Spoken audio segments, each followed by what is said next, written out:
ma ütlesin, et kui ta töötab, siis ta teeb meeletu täpselt 0,1 sekundit, oli perfektne. Ma nagu kuulsin, et sa õpid sinna, ma ei saanud päris täpselt aru, mida.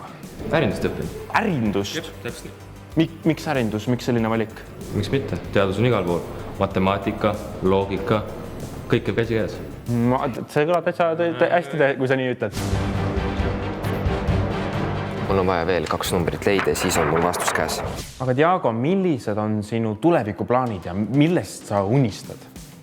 No kindlasti tahaks aidata Eestit ja seda üldiselt noori harida investeerimisest, näidata, kuidas peab rahaga õigesti ümber käima ja harida just selle koha pealt. Et õpetada nagu Eesti rahvale rahatarkust. Täpselt.